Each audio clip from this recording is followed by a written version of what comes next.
Assalamualaikum warahmatullahi wabarakatuh. Halo semuanya, perkenalkan saya Hairun Sudinda Azahra dari kelas Humas 6B yang akan sedikit menjelaskan mengenai teori uncertainty reduction. Dalam dunia public relation, membangun hubungan yang kuat dengan publik menjadi kunci utama untuk mencapai tujuan komunikasi yang efektif. Nah, salah satu teori yang menjelaskan mengenai proses pembangunan hubungan ini adalah teori uncertainty reduction atau teori pengurangan ketidakpastian yang dikembangkan oleh Charles Berger dan Richard Calabrese pada tahun 1975. Nah, apa sih teori uncertainty reduction itu?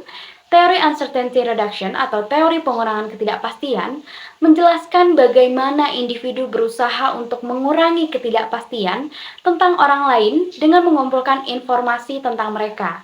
Contohnya, ketika kita bertemu dengan orang baru, kita cenderung merasa tidak pasti tentang mereka, tentang perilakunya, sikapnya, ataupun tujuan mereka.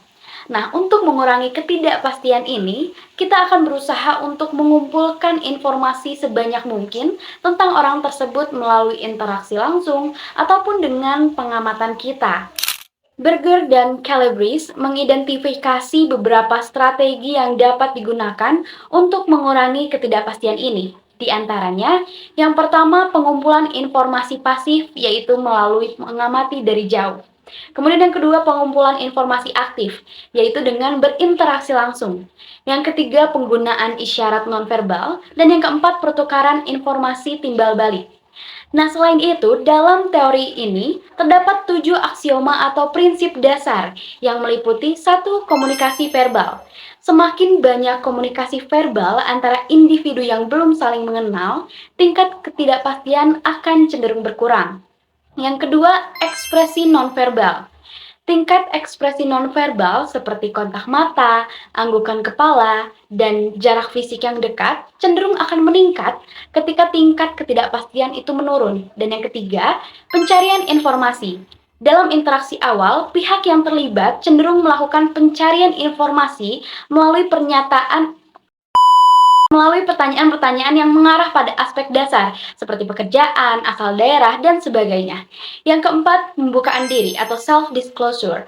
Orang cenderung mengungkapkan informasi pribadi mereka secara bertahap selama interaksi. Nah, hal ini membantu mengurangi ketidakpastian dalam membangun hubungan. Yang kelima, timbal balik. Pengurangan ketidakpastian diperkuat ketika terjadi pertukaran informasi yang saling mengungkapkan antara individu dalam sebuah interaksi. Yang keenam, kesamaan. Kesamaan antar individu baik dalam sikap, keyakinan, atau pengalaman dapat mengurangi ketidakpastian yang memperkuat perkembangan hubungan mereka. Dan yang terakhir, kesukaan. Ketika ketidakpastian berkurang, kesukaan cenderung meningkat. Hal ini membuktikan pengalaman dan persepsi positif selama interaksi berkontribusi pada pengurangan ketidakpastian dan pembentukan hubungan. Nah, itulah dia 7 aksioma teori uncertainty reduction. Jika dikaitkan dengan public relation, teori ini membantu praktisi PR untuk memahami bagaimana membangun hubungan dengan publik mereka melalui proses pengurangan ketidakpastian dan strategi yang dapat digunakan, sehingga praktisi PR dapat mengembangkan strategi komunikasi yang lebih efektif. Mereka dapat menyediakan informasi yang lebih relevan dan terpercaya untuk mengurangi ketidakpastian publik tentang organisasi ataupun produk mereka.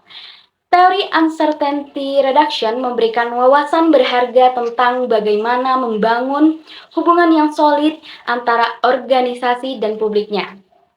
Nah, dengan memahami dan menerapkan prinsip-prinsip dari teori ini, termasuk strategi pengurangan ketidakpastian dan 7 aksiomanya, praktisi public relation dapat meningkatkan efektivitas komunikasi mereka dan menciptakan hubungan yang lebih kuat dan yang lebih berkelanjutan dengan publik sasarannya.